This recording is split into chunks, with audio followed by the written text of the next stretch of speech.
Now that we have started running console commands and started some GUIs to get our setup going, let's add in a second element before we start adding extra features to our video panel. Let's add in some mouse and keyboard, also known as input, settings, and controls.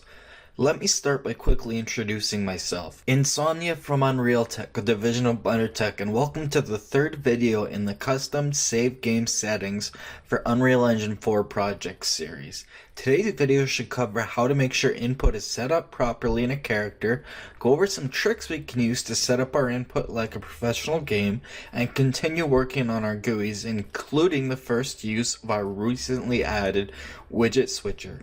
So with that said, open your project. We're working 4.8.1. So with that done, remember our motto, create your way, and let's get to it. So like I said, we're going to be working with the character today, which I happen to have open. If you don't, that we should be in the content folder. That's where I placed it. Otherwise, just find your main character that you're using. So we're going to play with a few of the stock inputs. So I already had this going from a video before, but at stock, when you have a first person and I believe third person too project, you have turning and looking input axis is that give you a 0 to 1 or negative 1 to 0 to plus 1 value as an axis value that allows you to add input to your controller. And so we can use these to our advantage to add some more professionalism. So I'm going to take this movement input here. I'm going to move it over to these squares.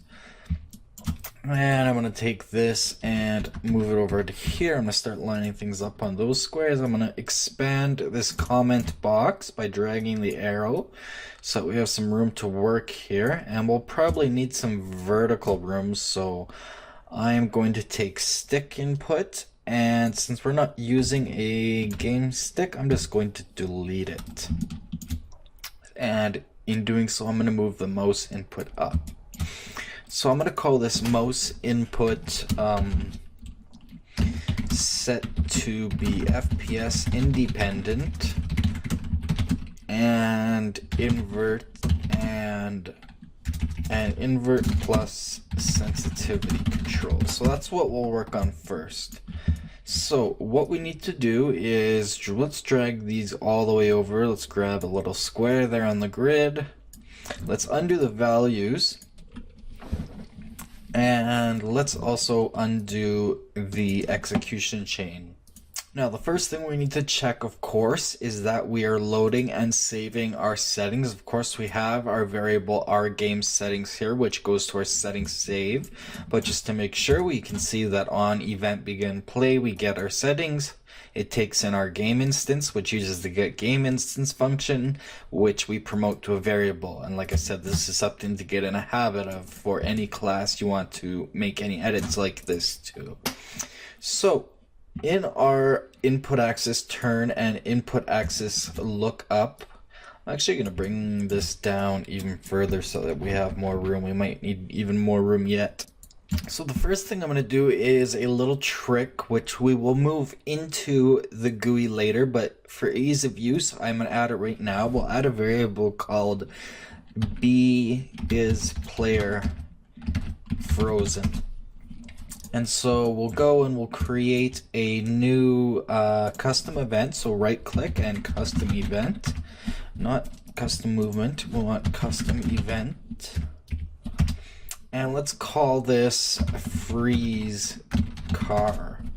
And then let's copy and paste that and call the second one unfreeze car. And so what this will do is we'll set it up so that when the menu is open, our player can't look around. And also, whoops, I'm on standalone. I was having crashes, but I believe I've solved that. There we go, yeah. So when I open, let me get in the game here. Well, I've got the sensitivity all disconnected, right? But so when I open up the menu, I can still move around and look. So we need to fix that as well. And when I'm in the game and I open up the menu, I need to hit Shift F1 to get my cursor. So we're gonna fix that, as well as when you close the menu. So when we hit apply and close it or whatever, eventually we won't want to get our focus directly back into the game. So we're going to work on that. So we're going to start, like I said, by doing that in the character class, and we'll move it onto the GUI later so that it's more future-proof and it's more flexible. But we'll start off by let's do a branch. Connect that right up close. Like things nice and neat, of course. And then we want a do once, so hold down D and click. Oh, that would be a delay. We want hold down O and click. And line that up with the true statement execution chain.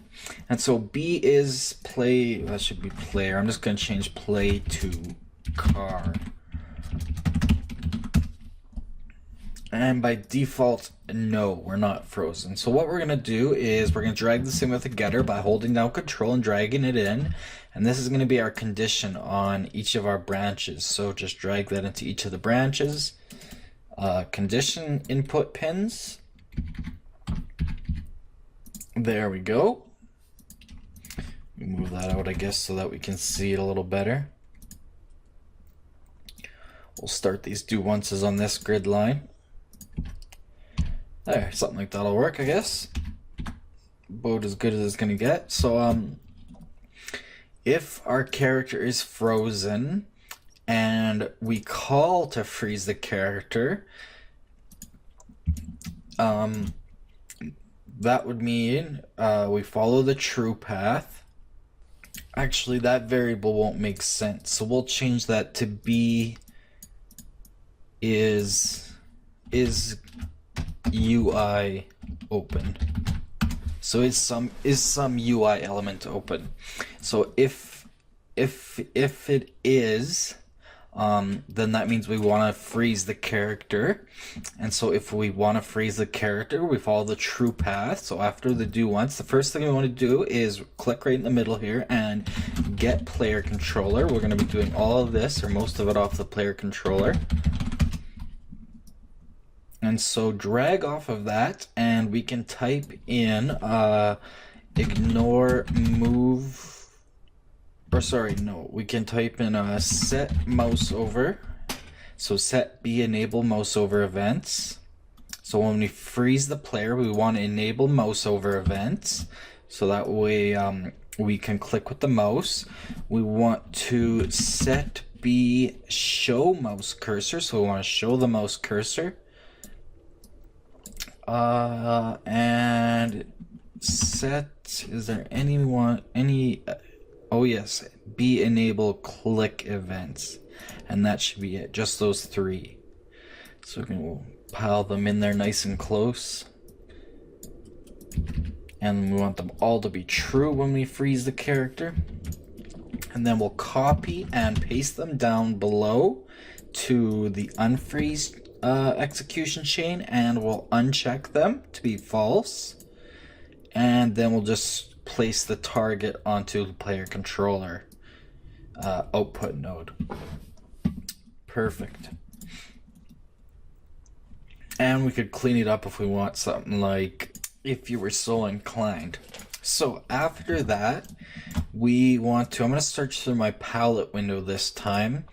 That you can find that through window palette. I like to use that sometimes when I don't know exactly what I'm searching for, but I want to search set mode, and I want to set mode game and UI, and so that will allow us to still be able to interact with events in the game if we had to, like say attack a monster or something.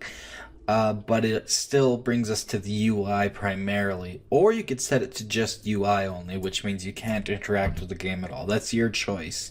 So we want to connect that to freeze. The target is going to be another player controller, so I'm gonna do another double click for a rewrote node there. And the widget to focus will be, we'll have to drag that, since we didn't go to a variable, we'll have to drag that over to our settings main. A little bit ugly, but it'll work for now. And then on the unfreeze, we want to set input mode game only. And its target is the player controller. Perfect. I think that will work. And then we also need to ignore move. So set ignore move input when we're frozen. And when we're unfrozen, we want that to be false. So if true move input is ignored, so we want that to be true and this one to be false. And we also want to ignore look. Set ignore look input. So that will allow us not to be able to look around with the controller, so we won't be able to yaw pitch. So again, if we read it, true is ignored, so we want that to be true, and false on the bottom, and that should be it. Now the only thing is, these are going to fire once and set all those. So what we want to happen is, after all that happens, we want to go ahead and reset it for the next time we open the menu. So take the bottom execution chain, drag it all the way over, and take it to the top reset. So we're going from the bottom to the top, and at the same time we're doing it from the top to the bottom do onces. So we're resetting those do onces so that it can be executed again. So I'm gonna just select all this and hit C for comment, and I'm just gonna go freeze/unfreeze character for GUI events, and then focus to UI, followed by focusing directly back in the game. Alright, I'm just going to quickly reconnect these just to see if it worked. You obviously don't need to do that unless you want to test it, so I'm going to connect those. I'm going to save, compile, save. We need, oh yes, these need to be connected up there too, so we will create a rewrote node for that, and also for that, and for the last two they need to be connected to the player controller reference as well. 4.8 has definitely made cleanliness a lot better. Alright, cool. Now we can compile and save. Alright, so now if we play, we can look and move, but when we open our menu, F9, obviously that's not working because I forgot that we need to call that event. So we could bind this to some sort of event dispatcher if we wanted, but it'll be easier just to call it from here. So when we create this, we want to drag off from add to viewport from our F9 input and freeze car. And then when we do the flip-flop, the B, we want to unfreeze. Alright, obviously I shouldn't have forgot that. Now we can compile, save, play, and as you can see, I can look around, but when I hit F9, I can still look around. So that is not working. Nor is the fact that I can still move, and I am not having UI input. So I'm gonna see if that's because owning player should be get player controller possibly. Compile, play, F9, no. And that would be because we're not setting our is UI open. So we want to hold down Alt and drag B is UI open when we open it and set that to true. Now compile and save and play so I can look around, hit F9, I can still look around, set that to false. Alright, I clearly have an issue here. Okay, looking over my previous project, what I'm doing wrong, we don't need this branch here. This can just go directly to the do once, and then we can move everything over, fit it into place on a square there. We'll just fit it in there nice and neat. And at the end of this, let's delete these execution chains. We want to, and I'll double check this time. We can go back to B is car frozen. On freeze car, so the top one, we want to hold down Alt and drag. Whoops, not base turn rate. Hold down Alt, and we want to set the character to frozen. And on the bottom, we want to set to not frozen. And then drag those back to the do once resetters. And then the branch will instead go to our F9 to open the menu. So before the flip-flop, so we'll go when F9 is pressed, it'll go into a branch. So pressed goes into the branch, and then in that case, we're gonna need some more room here, so let's drag all this out. We can delete that set is car frozen. So when it's pressed, the condition will be is character frozen. If he is, so true. Or sorry, if he's not, false, then we want to freeze him and then create the widget so we can get rid of the flip-flop here. Won't be using that anymore. And if the character is frozen true, then we want to unfreeze character and remove that widget from parent, just like that. And we can get rid of those freeze and unfreeze characters as well. And we want to also set the input mode that I set over over here, that we can cut out and paste it into here. So we want game mode and UI, and then just game mode when we create and not decreate. So deconstruct and deconstruct our widget. And so we'll do a get player controller, and we'll connect that up to the target. And again, the in widget to focus. Should have just done this straight from the UI, it would make everything easier, but we'll get there. So as you set it up just like that, and we should be good to go. We just need to reconnect this execution chain here, and we'll suck this all back in here for space and cleanliness.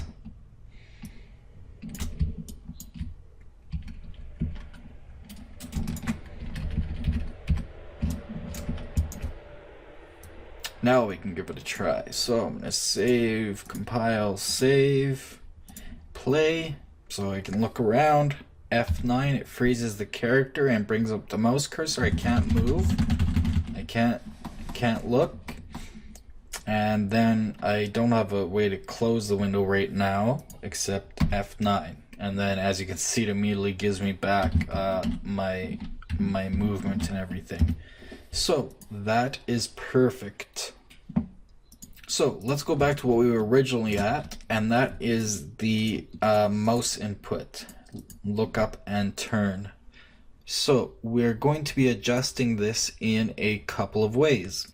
So what we want to do is take the axis value and just drag it out about half, well, 3/4 of the way, and type in a asterisk to get a multiply. And we want to do a float times float, and then take the final value and put it into value. And we want to do this for both of them.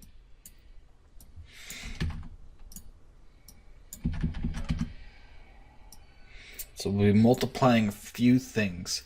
So the very first thing we want to multiply by is a get game delta, come on, not most delta, get world, sorry, delta seconds.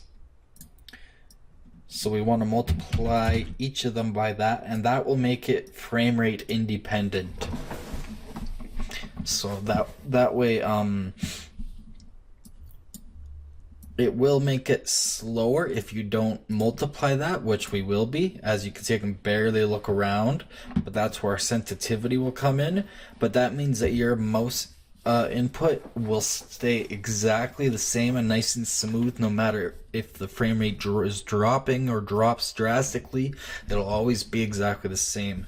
So that's something that's a very good addition, even if you weren't doing this tutorial. So the next thing we're going to multiply, we're going to add one more pin to each of them, is taking our game settings as a getter. So hold down control and drag in our game settings. And we need to open that up. Yeah. So that is our details here, our settings save. So if we go into our settings save, that's our save game class, where we set settings and save settings. We need to create a new variable, and we're gonna call this mouse sense for sensitivity, horiz for horizontal, and we're gonna make that a float. And we're gonna do another one called mouse sense vert for vertical, and that will also be a float. And we're gonna create a boolean called b is look horiz inverted, and set that to boolean. You could even just go b is horiz invert or something. I don't like long like that, but anyway, b is look vert inverted. So two booleans will compile and save. So by default, we don't want those to be inverted. However, for the sensitivity, we need to give it a rough input value. Now, it gives you a value of 1 at default, and stock frame rate, you're running around somewhere around 0.1 seconds. So if you divide it by 1 by 10, or sorry, no, if you were getting about, say, 60 frames per second, so that'd be 1 second divided by 60, like I was over a couple decimal places. So by default, you're at about 0.016667. So we'll just go 67 seconds per frame. So we need to get back to around 1 for default. So if you took 1 divided by that, that gives us about 60. So we will set that to about 60. You can go 58 if you wanted perfect, but obviously your frame rate's going to change, hence why you want the user to be able to change that. So we'll set those as the default values. I'm going to save, compile, save. And with that done, we can now go back to our character, and we can drag off of our game settings, and we can simply get horiz sensitivity, and that will be for turn. And we can get vert sense, vert sense. Bring that down, and we can just plug those into our multipliers. And if I compile and save this right now, you'll see that if it doesn't crash, I hope I'm not getting crashes again. Now that is why we always save. Alright, so now you'll see if I hit play, I'm back to even slightly higher than stock horizontal and vertical sensitivity. So we're going to want to adjust that. And we're also going to want to, we're going to need some more room. Let's drag this way up give us a bit more space to work here. We're gonna wanna add one more pin. Let's bring this way up. Let's give us as much room as possible here. Bring it right up to that square, and we'll bring this up a square. So we want to drag off of our game settings, and we want to get vert is inverted, horizontal, sorry, is inverted. And we also want to go down and get, yes, vert, so look up, so get vert inverted, isn't. And so that won't be going into a branch. Instead, this will be going into a select node and flow control node. So we'll take this Boolean as our wildcard index. Take another one. And so this allows us to do a very neat thing where if we take the return value and plug it into a float, that gives us a true and false float value. Let's drag this back so that we can actually see where this is going. Let me bring that over. Bring all of this over actually.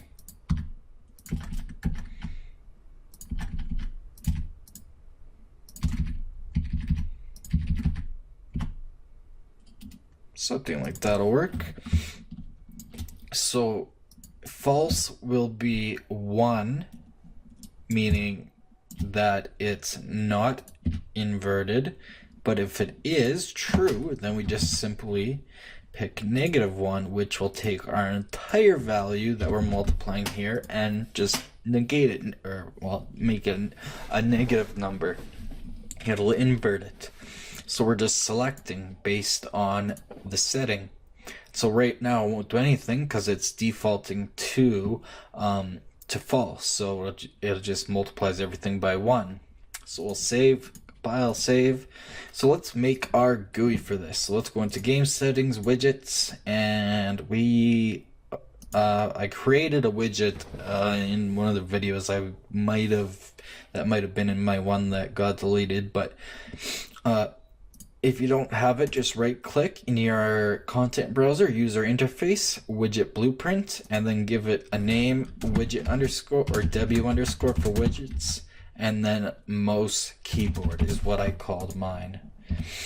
So we're gonna open that up, and we're gonna build it very similarly to the video settings, because that will allow everything to be the same when we use our widget switcher in settings main. As you can see, that we get our screen resolution, and then we're going to be switching it to mouse keyboard with our widget switcher. But we'll start with our mouse keyboard. So we need to delete the canvas panel. I'm going to go into the graph. Actually, what I'm going to do is a little trick. I'm going to play, and I'm gonna go F11, and then I'm gonna hit F9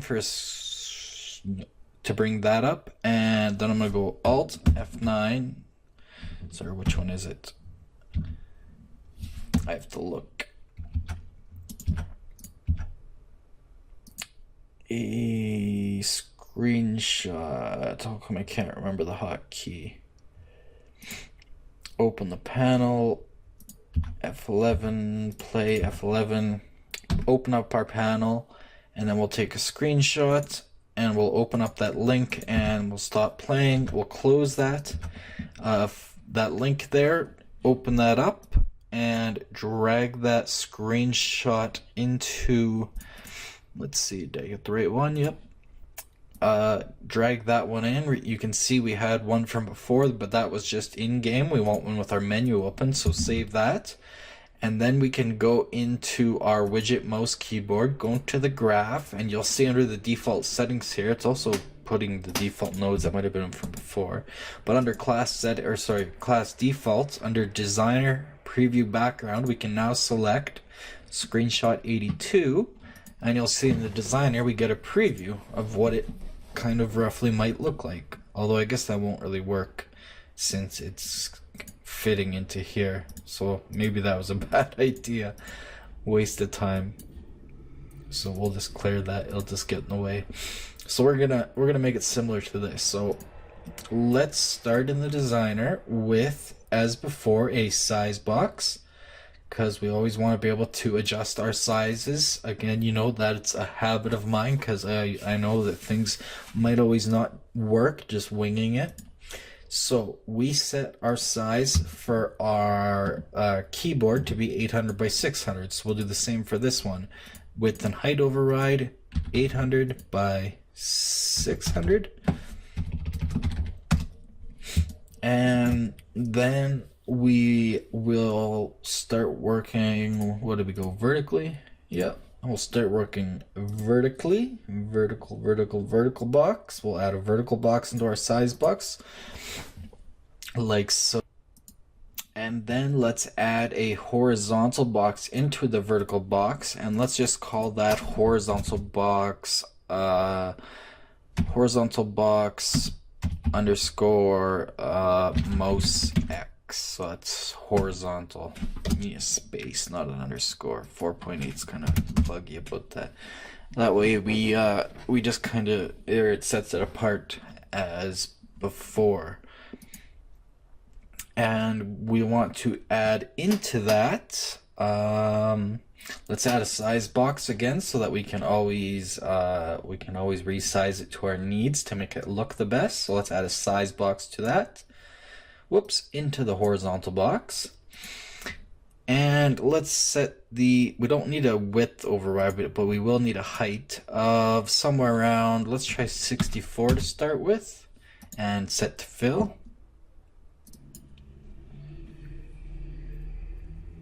Alright, and then let's start by adding some text. So take a text block and put it in the size box.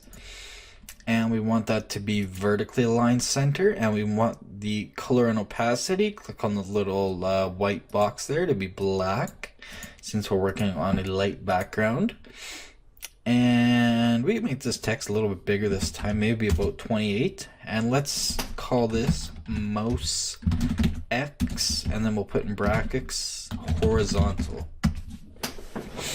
Alright, so after that we will put a spacer in the size box, which, right, I forgot, can't accept original children. So we're going to take the text, right click, wrap with a horizontal box. And the size box should be able to go to auto now. So take a horizontal box, and it can be set to vertically aligned fill. Actually, we're going to set it to center, and then everything will be centered. I prefer fill. Take this text and set it to vertically aligned center under the slot, under the padding information. And then we can add a spacer to the horizontal box, and we'll set that to have an X value of about 32. Just a nice little space there. And we will then add a, let's go with, let's keep it similar to the video settings like I said. So let's actually make that spacer a little bit bigger. Let's go with 64. And then let's add in our slider into the horizontal box right there. And after that, let's add some text into the horizontal box. In fact, to say, Control Y, let's delete that, and let's just copy our text from before to save us the work of setting the color and everything. And in that, actually, before I do that, I'm going to set the shadow color to have full opacity, and set the color again to like an off-white, kind of an off-white gray. Alright, so with that, then copy the text and paste it into the horizontal box. And then we can just change the text, as easy as that. And we'll call this horizontal, or we'll just say sensitivity. And we'll make it a little bit smaller, say back to the stock value by hitting the little arrow there, 24. So that'll be sensitivity, and we'll put one more spacer. So I'm just going to copy and paste, same thing. And this one will be about the same as the video, 128. So let's set our slider to fill and see what that looks like.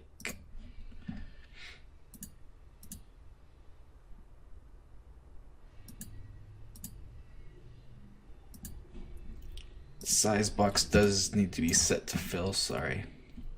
That looks pretty good, so we'll set it, well, we'll leave it as it is, and we'll take our slider and we'll set it to auto so that we have a little bit of room to work here. So we have a slider for our sensitivity, but we don't want presets like before. We could add presets if we wanted, the same way we did for the video, but we want to show the value that we have. We're going to do the same thing as before. We're going to take a border and put that,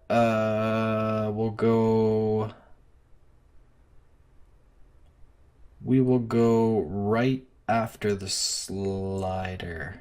Yes, I like that. And we'll put a spacer,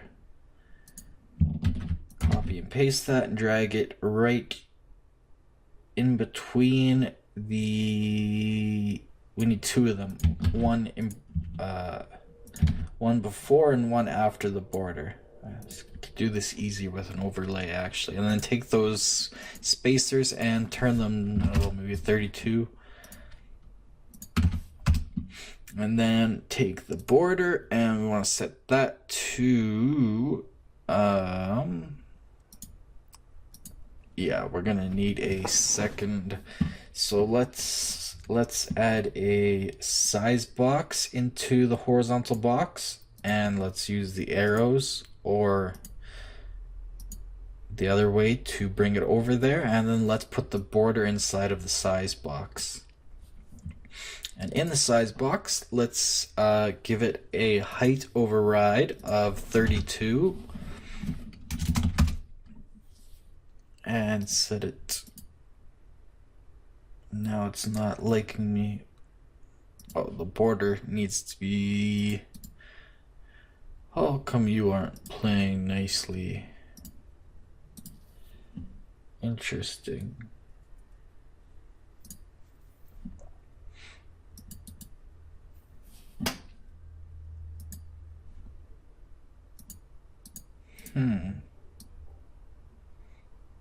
Alright, no big deal. But anyways, we'll give it a width of about 128, something like that. And then inside of the border, we'll add another editable text block again.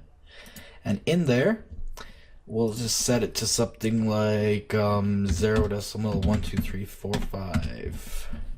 So this 1, 2, 3, 4. And then just go and hit a random button and it will show up automatically. And so we want to center that, and we can make it a little bit bigger. We don't want 12, we want something maybe around like 18. And again, just hit a random button, it'll change if it doesn't automatically. As you can see, a little bit of a bug there. So you have about 20 somewhere in there.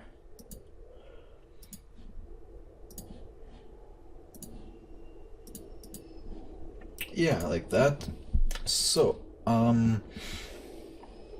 the border can come down a little bit, the size box for the border. So let's cut it down to say 96.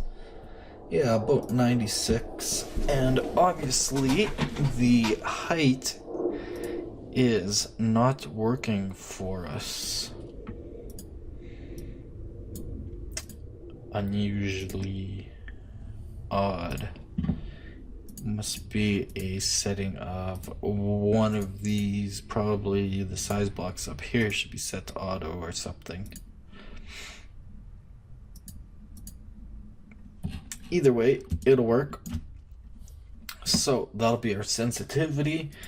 That could probably be a little bit bigger. 24.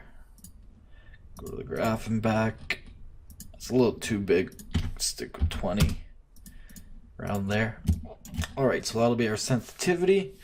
And then we'll take our slider, set it back to fill, and we need to hit our size box back to fill.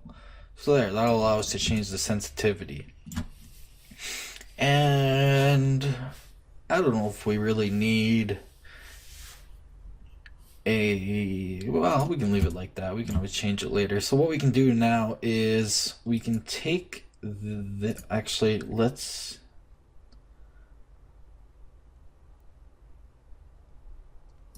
I'm gonna take this horizontal box and collapse it in the hierarchy, and then I'm gonna click on it again and rename it to mouse x sense for sensitivity. And I'm simply going to copy and paste it into the vertical box to get the same thing. I'm actually going to do that. No, I'll just do that once. I can do it again later. And so what we want to do is go into the second one and call that horizontal box space. Actually, no, you know what? We'll do the Y. So we'll go mouse Y sense for sensitivity, and we'll just change the text. Mouse Y vertical. Whoops, vertical. Perfect. I want to change the spacer here though so that it lines up. So somewhere around 112 it looks like. Yes. Maybe a little bit more, maybe 113. Looks about right. Cool. All right. Now I want to let's just copy and paste that one last time into the vertical box, and we'll call this one horizontal box. Expand all this here. We'll call this one horizontal box invert, and in it we're going to, we were better off just starting fresh, so let's just delete everything. Leave the horizontal and size box, but delete everything else. So we'll take the horizontal box and we will add text into it. Actually, let's undo that. We'll leave everything like so. We'll leave the spacer, the first spacer, the original text, the horizontal box, and the size box. Delete the rest from this one. And we'll change the text to read invert. And then we'll have our spacer, and we will add a text block. We're going to copy and paste this text invert. Let's copy that and paste it into the horizontal box. And let's go X. We could even go X dash or something maybe. And we'll add a small spacer into the horizontal box with an X value of something like 5, maybe 10, something very small. And then we want a checkbox right in there. That's going to be very small no matter what you do, fill anything. So there's really no way around that without getting our own custom images. We could, if we want to, scale it to like 1.25, but starting to play with that gets a little sketchy, so I wouldn't go any higher than that. We can make our own images later, or obviously you could for all of the under the style, the unchecked images and checked and undetermined. That way you can get a bigger checkbox easier. Anyways, we could do it with a border and some crafty text too, but a checkbox is just easy. And then I don't like the way that's set up. Let's take this original spacer here and let's make its size way bigger so this lines up.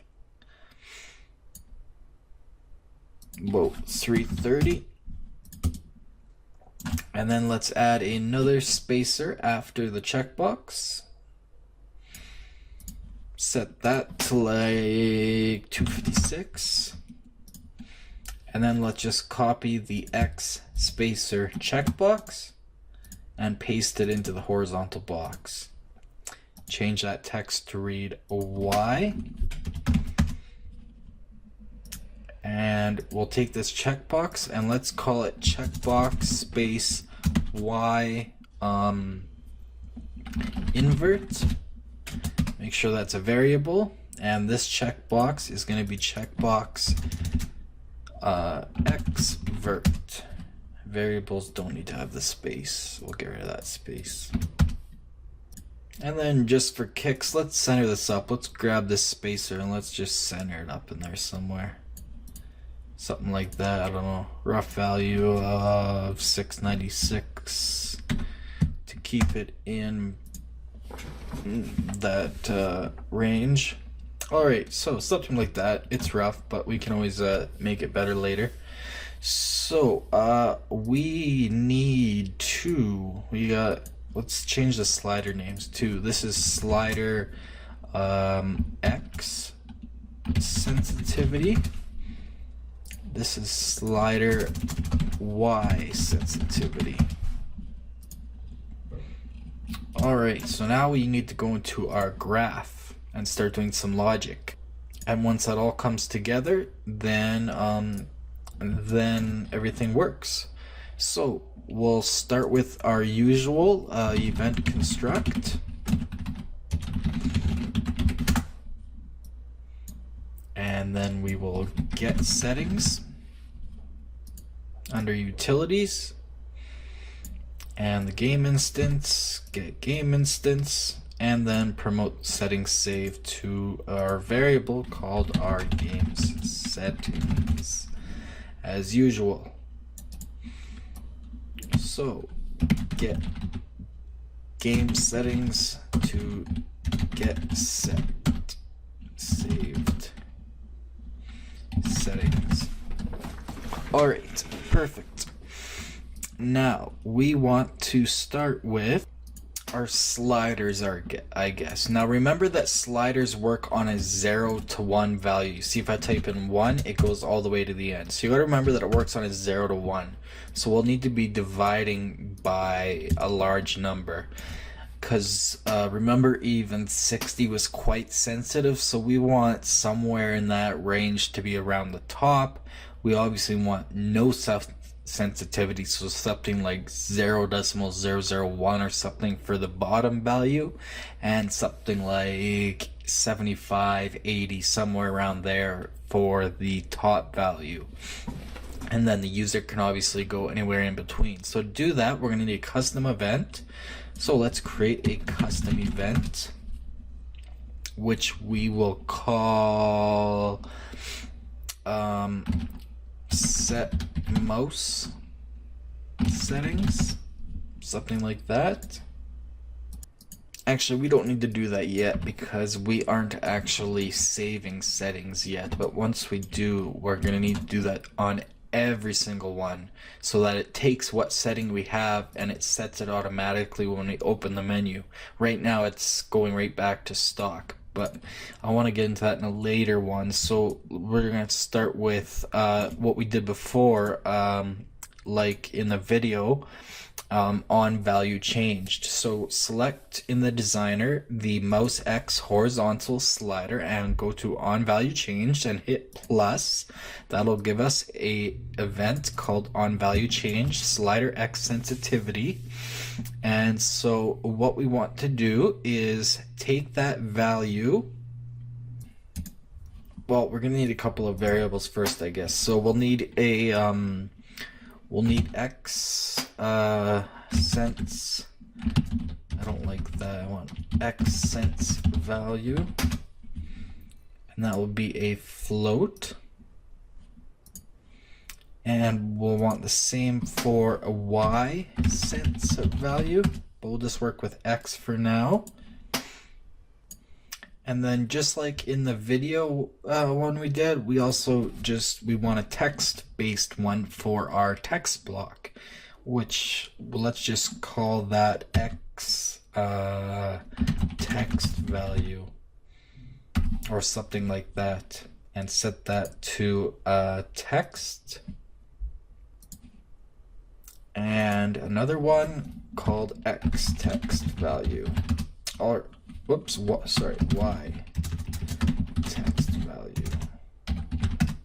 So when the x slider is changed, we want to set the x sensitivity value. So hold down Alt and drag it in, and so we want to set that, obviously, so that we can get that from our other, well, from our save.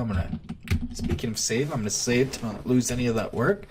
And what do we want to set it to? Well, we want to set it to a certain range of values, and to do that you want to clamp. You see clamp float, it returns a value clamped between A and B inclusive, so it includes those values. So our maximum, we said, would be somewhere around 80, you go 100 if you want, you go 120, whatever you think a good maximum will be. I'm gonna stick with about 80, 75, somewhere in there. I thought 60 was pretty sensitive, although I have a really sensitive mouse, so maybe I'll go like 120 and see what that's like. And the minimum I want, yeah, like 0.01 or something, like very, very slight. We could work in powers of 10 to 0.1 and 100, and then that would give us nice even values. You know, 10, 100, etc. And then what we want to do is, remember that value needs to be back to between 0 and 1, so we need to divide it. So float divided by float. Now if we have an inclusive max value of 100 on a max value of 100, or of 1, sorry, so that's 100 divided by 1, that gives us 100, so we need to divide by 100. And actually, so if we took 100, or 1 divided by 100, that gives us 0.01. Maybe we'll go 0.01 as an absolute minimum. And then, so we want to set that as our sensitivity value.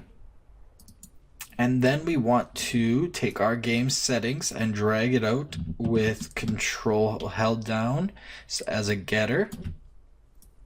And off of that getter, we then want to set X. Did we set that up yet? Yeah, set most sense is. So horizontal sensitivity. So this is for our, like value right from the slider. This is what actually gets saved. And so that value is going to be, let me drag this down. It's going to be the value that we get based straight off the slider. And then it's going to, we want to type in max. You'll see returns the maximum value of A and B. And so we're not dividing by 100 here, so we take the very minimum that we want is 0.1, and so it gives us what's the biggest value. So it won't allow any value smaller than 0.01. So even though we could choose a value lower than 0.01 and it would get clamped, this allows no lower, no matter what, to get set as our horizontal value.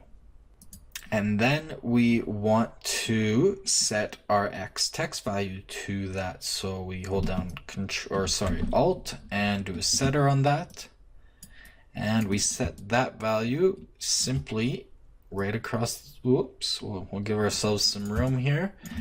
And that goes right across the board. And it'll give us a little converter here. So let's give us some room, bring that down. There we have it. And if we wanted, we could adjust how many fractional digits. I set 4 here, it'll just show 3. We could set 4 if we wanted. Default's 3, we'll just leave it to there. So I believe that will set that. So let's test it, because we're getting quite long here again. I'm trying to explain what I'm clicking on where more thoroughly. People have been commenting that a lot longer, but then some people say, I like that you go through stuff quicker, so definitely tell me what you guys prefer. But anyways, back in the designer, we can go ahead and select the text for the X value so that we can view it, and we can bind it. So set the text binding to, well, we need to compile that first, I believe. So I'm gonna save, compile, save everything, bind it to X text value, and the slider, it also gets bound to X cents value. So text and cents. Perfect. Okay, so let's see if that works. Compile, save, Control S. It's going to our widget settings main. So our main settings menu. And now we, when we select our widget over here, it should show up. Let's make sure this is compiled and saved, and compile and save this, and it should show up. Perfect. I like that. Except our X and Y is off the screen, so let's bring that back.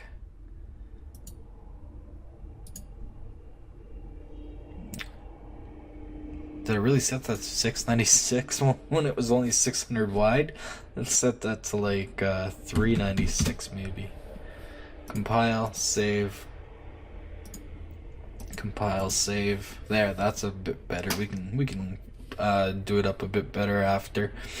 So the only problem is that we have a widget switcher, and by default it shows the video settings. So let's very quickly add a input button.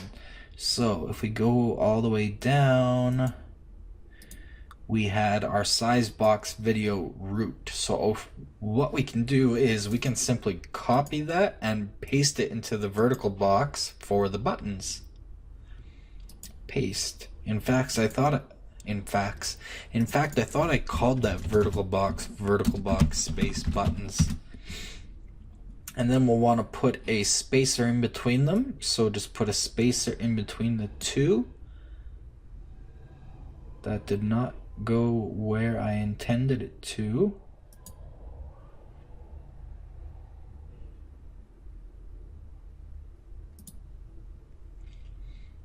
Video, right in between the two. Come on. There we go. So we'll set that to a Y value of about 5, maybe 7.5, somewhere in there. It'll depend on how many buttons we end up adding in the end. And we'll change that text to input. And we can change this size box video root. This size box will be size box space input root. Perfect. So we want to do an on clicked event now for this button. So select the input button and you'll see the on clicked in the events here. Click on that. And we need to give a button a name. So go back to the designer, select, or with the input button selected, let's call that button input. Let's select the video button 2, and let's call that, we don't want button 49. Button 49, we want that button video. Go to our graph, when on clicked button input. Now I'm going to show you guys how to use a widget switcher. People think it's very hard. It is incredibly freaking easy. Hold down Control to do a getter on the widget switcher. Drag off of it and set index. Set active widget index. Now we only have 2. If we go to the designer, and 0 is video settings and 1 is mouse keyboard. I'm going to save. So it works just like an array, 0 and 1. So we will simply just set it to 1, which would be the mouse settings, and we can go back, we can grab the video and do the same on clicked event, and And we can just copy that. And we can set it to 0. So that it sets it to the video. And what we can also do is take that same copy, go to event construct and paste it up there. And we can set it to a default. So maybe like our game settings once we get there. So let's comment that, and we'll call this default widget, aka we'll put in brackets tab to show.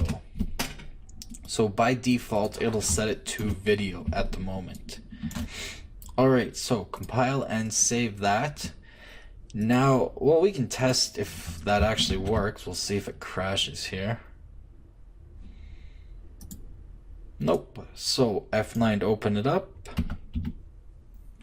So we have our screen resolutions things. We have input. So we have mouse X horizontal. As you can see, it sets it between 0.01 and 1. Although the slider is not setting, I think I know the reason for that. Or as you can see, it's not going very far because I'm dividing by 100, so I need to fix that. So let's get out of there. Let's make this work though first. So let's go into game settings. Let's open up settings, save. So remember when we set settings, we set screen resolution as our first thing. Actually, again, since we're not actually, well, we are saving, but since we're not loading settings yet, as like we're not taking the settings we save and then loading them as defaults, we don't need this at all. We can just go straight into our character and plug them right in, I believe, and we already did plug them in. So let's see if that works on the X. So right now it's, you know, nice and smooth. F9, input, mouse X horizontal to 1. Apply isn't going to do anything, but then we'll close it. Now, as you can see, my input is extremely low, so that has something to do, and I seem to not be able to open my window again. I believe that has something to do with, come on, horizontal times that. If we go into our mouse keyboard settings, I think it's because it's showing us a different value. It's technically a very small value. So I believe what we have to do to fix that, we want to take all this over. We almost turn that into a function because we'll be reusing it. I think we need to multiply it by 100. So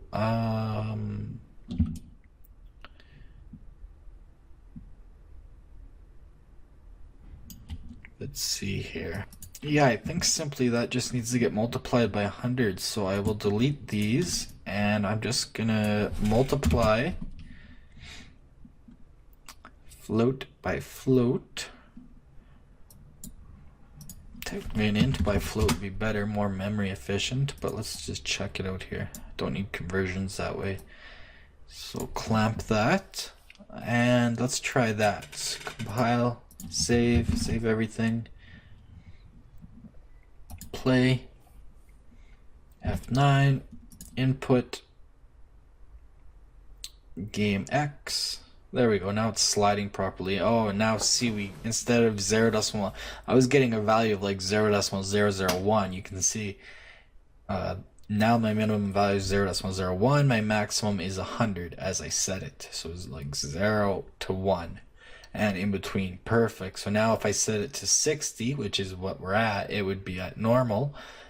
If I set it to 100, it's going to be extremely high. As you can see, it's zooming all over the place now, the littlest movements. I definitely cannot bring up I'm freezing the character temporarily, but just doing weird things. In fact, I'm not able to bring up the menu again, so that is a problem with my logic in here. Either this is not getting set up properly, or I just have that set up wrong. If the character is frozen, false when that's pressed, then freeze and create the widget.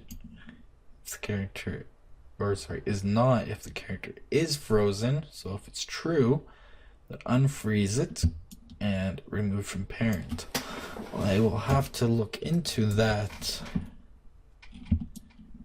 I think possibly this needs to be set earlier, like before all of this.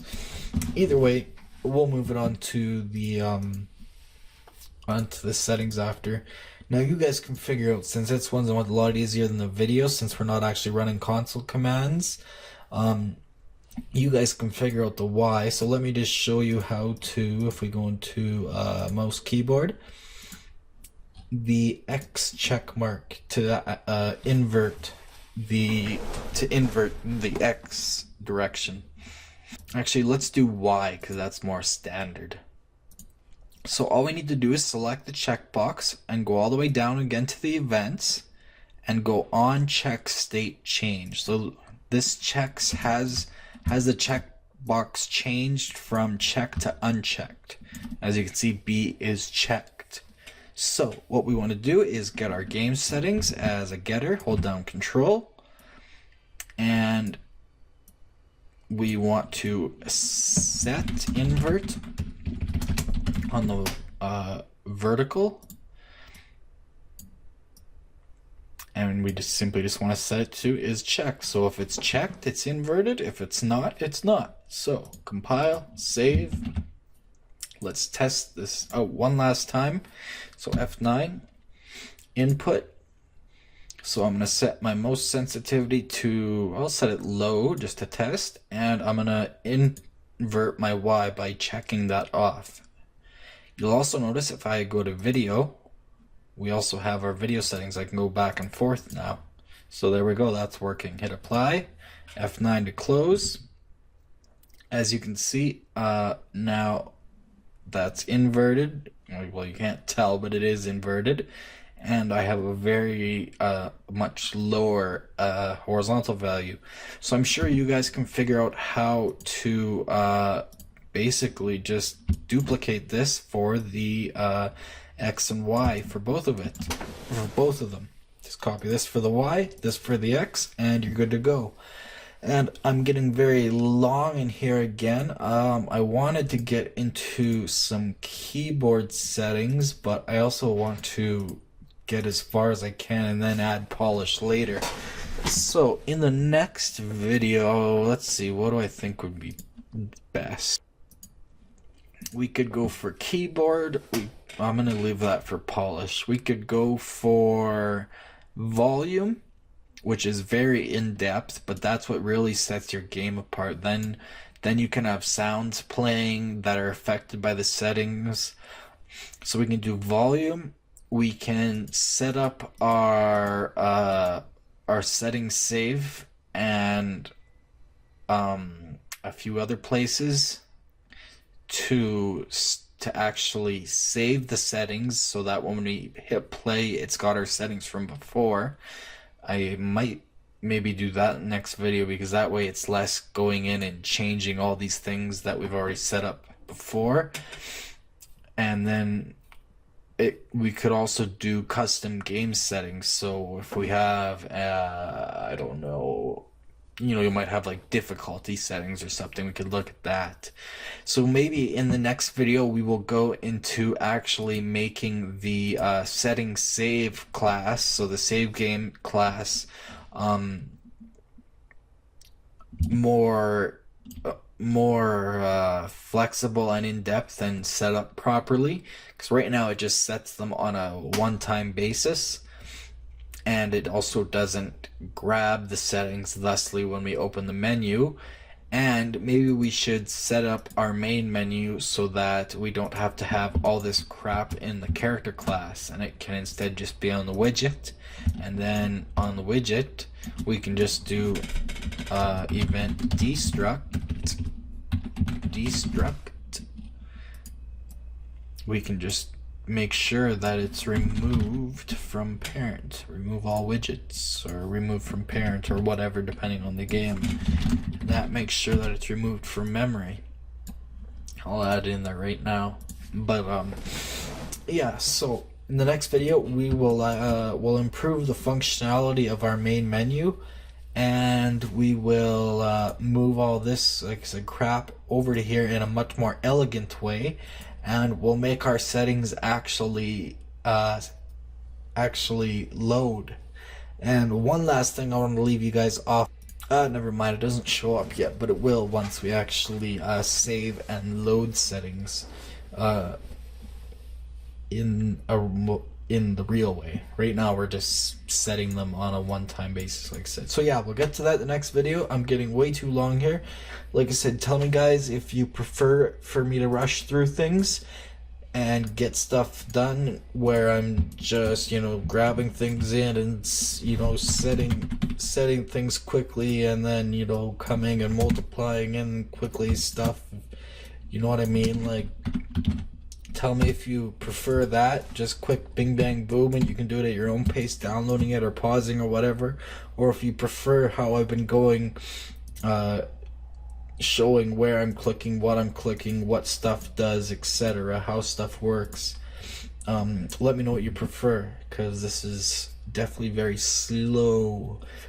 So anyways, that is it for this episode. Like I said, next time we will make our settings main menu more elegant so that we can check if it's open or not, and get rid of all this logic to increase performance, and so that it's more flexible, so that we can you can migrate this out to any project. If you're following along on the first person template, you can migrate it out to any future project. And we will also we'll get our settings save finished so that it's actually loading, instead of just saving once and setting and then forgetting about all of it. And I will show you where it gets saved once we do that, and then maybe we will get some keyboard stuff in there. And then we will add in audio, probably, which will be one of the most lengthy. After that, we're going to do custom game settings, and then we're going to go in and add polish. We're going to add screen mode, anti-aliasing, texture quality, all of these settings in here that you would see in games like Ark, Survival Evolved or whatever. They're all set using console commands, so these can all be changed exactly as you see in the editor. They can be changed in game the same way, and even further. Yeah, so we will go through that. So anyways, I'm getting on much too long here. Thanks for watching from the team here at Unreal Tech, a division of BlenderTech.com. If you enjoyed this video and learned something, please like it. Don't forget to subscribe for more videos. We're on social media on the links on your screen. If you dislike this video for some reason, please tell us why, so we can continually improve based on your community input. We also take requests. We'll see you next time. Remember, create your way.